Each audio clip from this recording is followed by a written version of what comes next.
So we've been watching a bit more movies lately than TV shows like we traditionally do, which is generally because of Disney movies. But I thought we might do one more week of a movie because it's my birthday weekend. So I was like, hey, it's a good time to be self-indulgent, just to watch a thing that I just would. It's like, hey, well, what would I want to watch? But I also had an idea that relates to last week for why I picked this. So this is a 1986 musical fantasy film by Jim Henson called Labyrinth. Have you ever seen this movie? So why Labyrinth came to mind for me is I was editing last week's podcast where we watched The Black Cauldron. And it was kind of interesting because, we were not huge fans of The Black Cauldron. And just listening back to our various complaints, it was like, it's just kind of an airy story. People come and go. Events happen for no particular reason. None of it feels very purposeful, just this weird sort of generic fantasy thing that has no particular form or purpose or meaning or anything, to be extra hard on Black Cauldron. But what I thought was interesting is all that's true, but I was thinking all of that stuff also describes Labyrinth. Labyrinth is live action, but it's Jim Henson, it's got puppets, came out a year later, and it's really airy and strange and sort of doesn't make logical sense. People come, people go, stuff happens. It's hard to say exactly what its meaning was, but Labyrinth is awesome. So I thought it'd be like a dual thing. If it's just something that I like that I would like to watch again, but it might be interesting to compare and contrast it to The Black Cauldron, just as an example of how there's like a good and a bad version of any idea, where Black Cauldron just kind of felt like they didn't quite get it together. They just didn't adapt that story in a way that felt satisfying. Whereas Labyrinth, it's deliberate.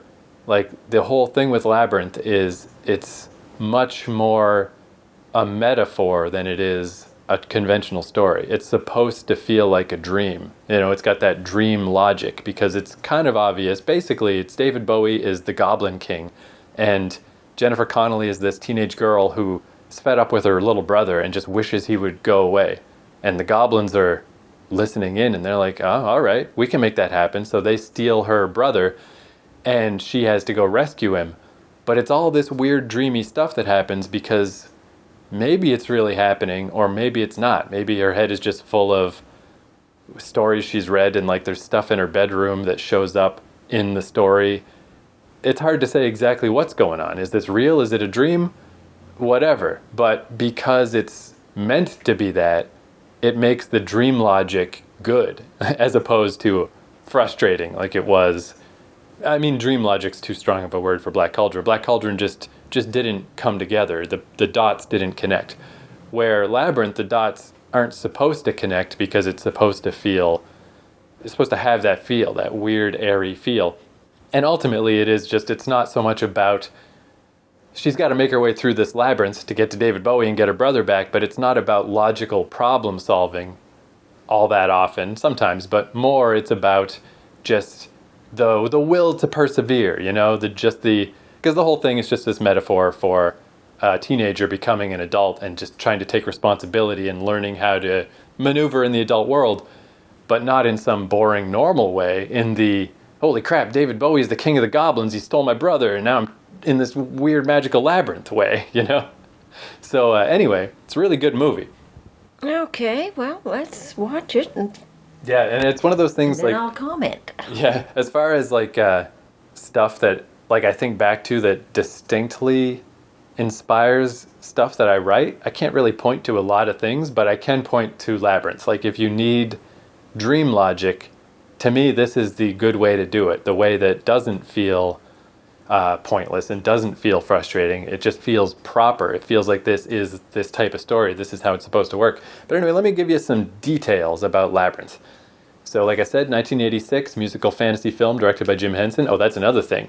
I've many times been critical of songs in anything that we've done on this podcast, but David Bowie's in this movie. He co-wrote all these songs. These songs are awesome. In fact, I'd say one of these songs, it's called Magic Dance. I was thinking, this is a side note, my top 5 favorite David Bowie songs, in no particular order. They're Life on Mars, Ashes to Ashes, The Heart's Filthy Lesson, Moon Age Daydream, and Magic Dance. One of the songs from this movie is one of my favorite David Bowie songs. That's how good the songs are in this movie. It's all right. Oh, it was written by Terry Jones. I didn't even know that till yesterday. Okay, well, there's two pluses. Yeah, somehow I didn't even know that. Yesterday I was Jones reading. and Bowie, okay. Yeah, I was reading up stuff, and Jim Henson. Owen Hansen, there's three. Yeah, I mean, it's just good stuff. The film stars Jennifer Connelly as 16-year-old Sarah and David Bowie as Jareth, the Goblin King.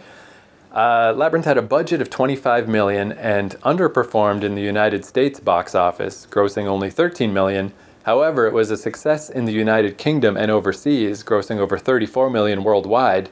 And then it was a huge success on home video and television broadcasts, which is, of course, where I saw it, where Labyrinth has gained a large cult following.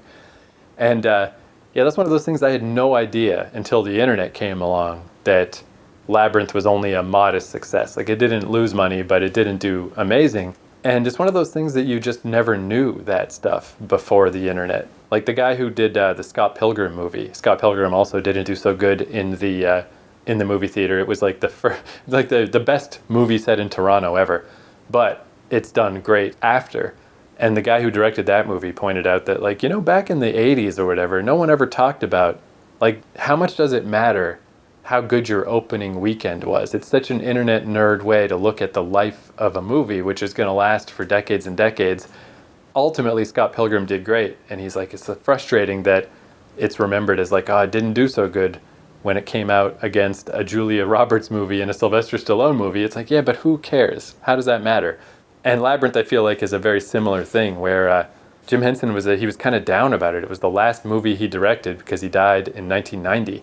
And he was like, oh man, like, damn it. Labyrinth didn't really catch on. But apparently, even at that point, because it had been out on video and stuff, like, his son said that before he passed away, he was aware of this groundswell that was happening about Labyrinth.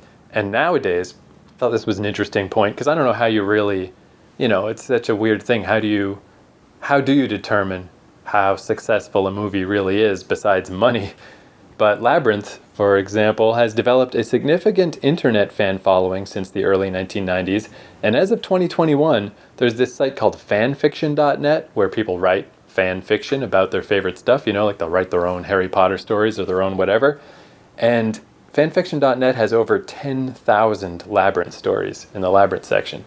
So, I mean, I don't know how that relates to other stuff. I'm sure Harry Potter, for example, has more. But that ain't nothing, Like, that's... People do really love this movie, and it is, I'm glad that he got to see that was happening, because he apparently was pretty depressed about it. He's just like, oh man, I put everything I had into this movie, and it kind of didn't do that good, particularly in America. Okay, details about the movie. Henson wanted a big charismatic star to play the Goblin King and sought a contemporary musician for the role, and, I think Bowie was the right guy, but he also considered Sting. That'd be all right. Prince, that'd be much different. Mick Jagger, that'd be really different. Mm-hmm. And Michael Jackson, which that just wouldn't have been, he would have been the worst one of those, I think. But it's interesting too, because you can hear that David Bowie had a big hand in these songs. So it's interesting even just from the musical side of, like, all those people would have had, the Sting version would have been a lot more airy guitar, and the Prince version would have, I assume, had a lot of trumpet stings, and I don't know what the Mick Jagger version would be like. That would have been a weird alternate timeline. Henson stated that, I wanted to put two characters of flesh and bone in the middle of all these artificial creatures, and David Bowie embodies a certain maturity with his sexuality, his disturbing aspect, all sorts of things that characterize the adult world. And that's one thing we always joked about with this movie, is like, it's very clear that it's this metaphor of a teenage girl versus an adult. But David Bowie's fucking dick, his package in this movie is huge. Like, he's wearing these skin-tight pants, and I don't know if it's on purpose or just by accident, but there's these shots where you're like, look how big that guy's dick is. So that's not mentioned in the article, but that's definitely there. Bowie said, I'd always wanted to be involved in the music writing aspect of a movie that would appeal to children of all ages as well as everyone else, and I must say that Jim gave me a completely free hand with it. The script itself was terribly amusing, without being vicious or spiteful or bloody, and it had a lot more heart in it than many other special effects movies, so I was pretty hooked from the beginning. And yeah, I mean, obviously that's part of it too. Is just the puppetry in this is out of control. It's so good. These like great big puppets that took like 5 people just to make their face work. And there's these scenes with a bunch of goblins that apparently they were like, they made the stage, and under the stage was just like dozens of people running all these little goblins, all this crazy stuff. And as far too as like what David Bowie said about it being lighthearted, that's the other thing is that the previous movie Jim Henson directed was called The Dark Crystal, and it was a similar type of thing. But I only watched it once, and it didn't really stick with me because it is like so serious and so dark, and it's like, man, these are Muppets, dude. This is supposed to be fun. That movie, to be fair, was more successful at the time, but as time has gone on, I feel like Labyrinth's the one. Like Labyrinth is his like magnum opus that just for some reason, again, I mean, similar to the last week when we talked about The Black Cauldron, you just can't predict the market sometimes. I don't know why people didn't go see this movie. They just didn't. But ultimately, in the long term, it's a classic. Well, let's see if it holds up. All right, Labyrinth from 1986.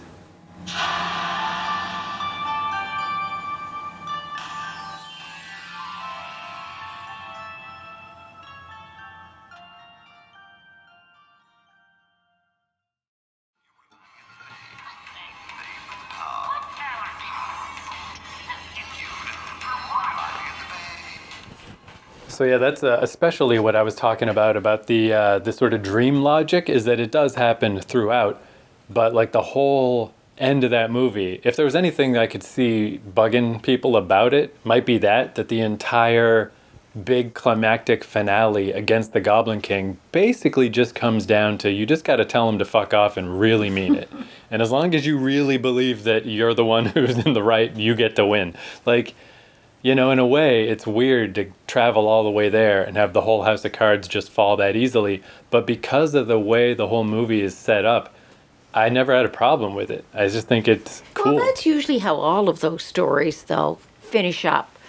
Somebody gains power over good, usually over evil, and then quick ending, and the good guys live happily ever after. That was excellently done, though. It was full of action. It was full of suspense, surprises all the way along. Well done. And and there's just a lot of things as an adult that I think about now that I never thought of at the time. Like, I mean, just the logistics of those puppets. It makes me tired just looking at some of those scenes. There's so much going on and it's so complicated and just even the little bit that I've seen of the behind the scenes and how many people it took to make all that stuff happen. That's crazy. And even this time, I'm thinking of stuff that I never considered before, where like that final speech with David Bowie at the end, I just thought it was kind of a cool, weird thing where he's like, do what I say and I'll be your slave. And all you have to do is let me rule you and I'll give you anything. And now I'm watching that thinking like, is this like a weird allegory for like being in an abusive marriage, where you just got to say no and get out of there? Is that what she was doing there? Like you could make that argument. And then less conceptually, more just in the reality of this world here, is that David Bowie, he's really putting, as the Goblin King, he's like, yes, I'm the Goblin King, everything's great, I'm so powerful, everything's so cool. But the deeper in they get, and once they get to the very inner sanctum right before his castle, and you really see the economic reality of this goblin city, and it sucks. Like, he's in, that whole society is in a bad place. So I don't know specifically what his plans were for Toby, but, if he's like gonna be the new Goblin Prince to lead them into a new age of prosperity or something, like it's really easy to come up with reasons why David Bowie really does need this kid because things are clearly going bad as much as he's trying to, he himself is together, but nobody else is. The rest of his society is just like crap. But at the end of the day, he's alone. And they've all turned against him. They've all gone with her. So you see it all at the party at the end of when they all come back and tell her they'll always be there for her if she really needs them. And he's flying alone out there. So.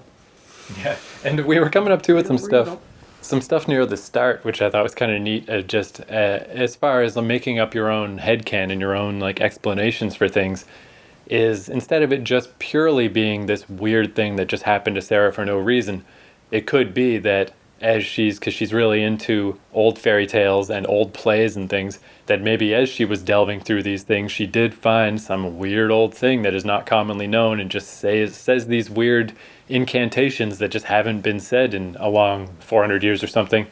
So, yeah, I mean, maybe David Bowie really is like, man, this is my chance. Somebody hasn't offered me a baby in 500 years. Like, I'm keeping this baby. You're not getting this baby back.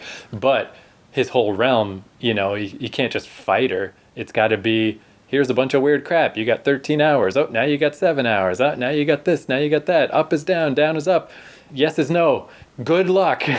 Well, what I liked about it is you had mentioned when you were reading the beginnings of it, or reading your little introduction, that it was a dream world. And I thought, oh, I hope this doesn't end up with, I mean, not that I believe in goblins and all this kind of stuff, but I thought, oh, I hope we don't get to the end and she's been asleep and she wakes up and, oh, it was all a dream. Right. Because you can read it both ways. You can think that maybe that is what it was, or you can go a little deeper and say she really believes in this world of goblins. Maybe that world does exist. She had insight into it from reading all those things and had the ability to create spells and open it up. And if you're watching a movie, I don't see why you can't just go with it instead of having it cheap out. I always call that a cheap out. You have the whole storyline going on, you've been watching it, and then it's like, I was just having a dream. Like, yeah. Come on. That's so, everybody's done that. Yeah, and that is one of the classic, like bad endings. It was all a dream. Yeah. Like, I don't know that there's ever a case that's really turned out. And in this one, you didn't get, if you thought it was a dream, then when she had all her buddies there at the end, it was like, oh, geez, I don't know, maybe it wasn't a dream. Yeah, that's where I think tone is important. Like, I really kind of find plot somewhat overrated because, we've all seen literally hundreds of movies and TV shows. We've seen every plot there is to see. It's very hard for a plot, not that they can't be good and interesting, but it's hard for them to really be surprising or new at this point, where tone is a rarer thing, to find something that hits this, an unusual tone that other things don't hit, and then to maintain it. So I think the tone of that movie really goes a long way to selling that. It's like that twilight idea between being awake and being asleep, where both things seem real. Or it makes me think of Calvin and Hobbes, where people have asked Bill Watterson, so what's the deal? Like, is Calvin just imagining that Hobbes is alive? Or is Hobbes really a toy that comes to life when the adults aren't around? And he said, like, it's not. It's both things. Like, Calvin's reality is not the same as his parents' reality, and some people just can't wrap their head around that. They need it to be one or the other, but it's both things, and that's how this movie feels. It's fake and it's real. I agree. You have to look at it from both angles. You just can't say, oh, well, it was all a dream, because that makes it just so blasé. I think too they even kind of deliberately broached that earlier with the pack lady, that weird little old lady puppet that is just piled up with all her stuff, that sends Sarah back to her bedroom. And Sarah even thinks, like, oh, I'm back in my bedroom. It was all a dream. And then the pack lady walks in, and it's like, just immediately breaks the spell.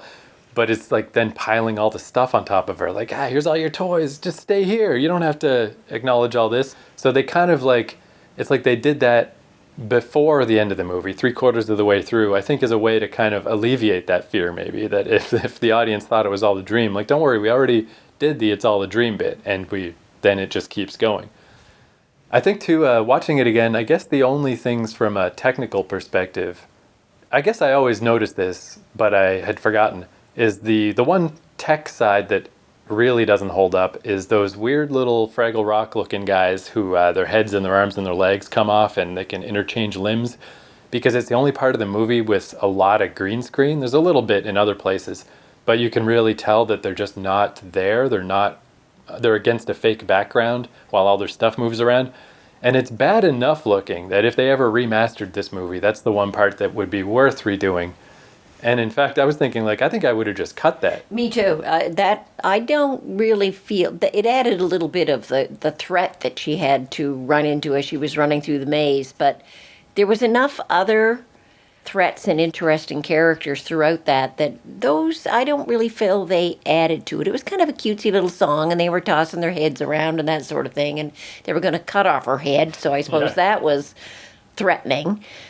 But I don't feel that really added to it when you considered all that other puppetry that was going on that was just fabulous. Yeah, like I really did. I did like that. That it's like jovial and scary at the same time. Of like, it's not like they're trying to kill her. They just can't conceive of a being whose head doesn't come off. They just want to take her head off and see what happens. Like that's pretty cool. And I think watching it through at the end, when everybody shows up in her bedroom, those creatures are pretty prominently displayed. And I wonder if that was maybe they thought about cutting that part and they're like, well, we can't. We already filmed the ending, and it would be more confusing for these things to show up at the end. And like, what the heck were they? Like maybe they got themselves into a corner with that one. But that's the only part technically that kind of is a little rough because all the puppetry is amazing. And then the only part of the dream logic that I thought was a little shaky, especially shaky, because most of it is like weirdly, you can just go with it because it just feels right. The tone's right. But the part in the Bog of Eternal Stench where Ludo just calls to the heavens and it turns out he is friends with the rocks and he can make rocks roll up hills and do sentient things for him.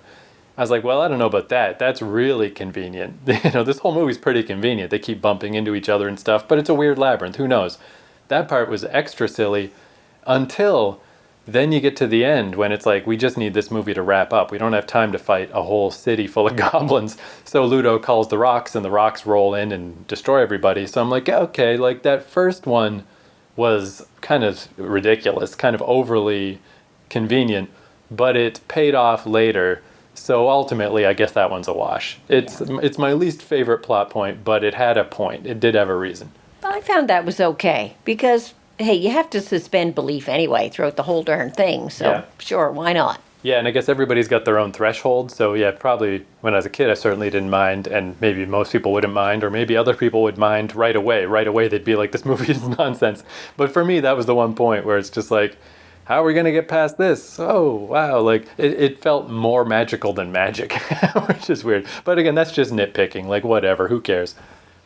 And yeah, the Magic Dance, still a classic song. All the songs are pretty good. David Bowie's awesome in that movie. Just man, what a cool movie. No comparison with the Black Cauldron. This is so far, yeah. so far ahead of that. Yeah, it's not like we spent the whole time crapping on the Black Cauldron, but we did a little. And yeah, like for instance, I don't even remember his name, but the big bad from the Black Cauldron, Skeletor, he's just evil. He's just so evil. Man, he's evil. You better be scared because he's evil. And it's so much more interesting that David Bowie is charming and a little sinister, but mostly just really messing with you. And then that magic dance part where he's just dancing around with all the goblins and the baby, that seems great. That's like, if Toby does become the Goblin Prince, could be worse places to be. It'd probably be an all right life in the alternate timeline. And later on, you see him interacting with that baby. The baby who was such a little blat thing at the beginning, just crying. And yet when he's in that castle, he's quite happy. He has a few little whimpers, but he's quite a happy little chap. And he's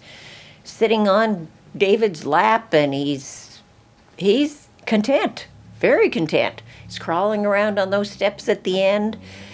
Doesn't seem to be interested in going home at all. Yeah, where he was miserable back home. That'd be maybe the one thing if I had been back in the day, because Terry Jones was the guy who was the main writer, but a lot of other people did contribute.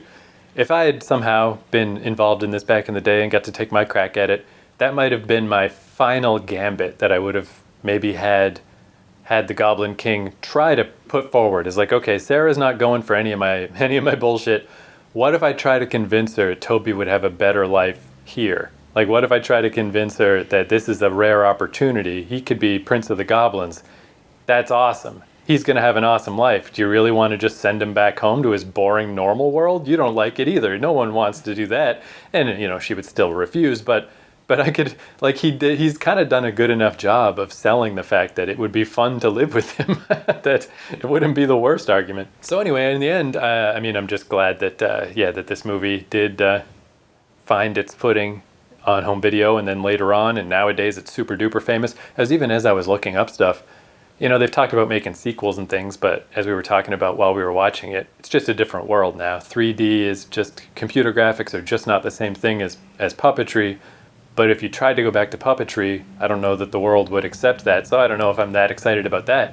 But apparently there are a series of comic books. There's like some pseudo side sequel / side story and like a prequel about the Goblin King before these events. And I don't know if they're any good, but I think I'm going to try to dig them up because why not? I could use a little more Labyrinth in my life. I'm sure it won't be, stuff like that is always like, you got to take it with a grain of salt. It's obviously not Jim Henson doing it. He's been gone a long time. But it's like why there's 10,000 entries in fanfiction.net of people writing about this scenarios, because it's just cool. But sometimes when you have something that is a gem and you've done a really good job with it, it's better just to leave it and stop trying to change it, enhance it, do more of it, make more money off of it. How many remakes have you seen that they just keep falling apart and they're weak and watered down and nothing like the original version? In fact, the other movie, his previous movie, The Dark Crystal, that I was saying how I've only seen it once, it didn't really grab me, so I'm not really that familiar with it. But they did, in fact, make a Dark Crystal TV show a few years ago. And I don't know if it's good or bad, but it's just another thing. I never hear anybody talk about it, So, yeah. Yeah, sometimes you should just do it well, and then leave it. Move on. Yeah. Yeah, and in the case of the Labyrinth comic books, it's one of those things I had a harder time with when I was younger. Like if someone made a sequel or made a side thing and it wasn't that good, I was like, oh no, this is like ruining the original. But nowadays I can kind of compartmentalize in my brain and just see it as some other person's weird take on the thing and just assume it's not going to be as good. But if it's got something to it, like I like Labyrinth enough that even if I read these comics and they're only 30% as good, that's still much better than most things. so I'm going to check them out at some point. But anyway, that was my birthday selection for this year. Good old Labyrinth. Good choice.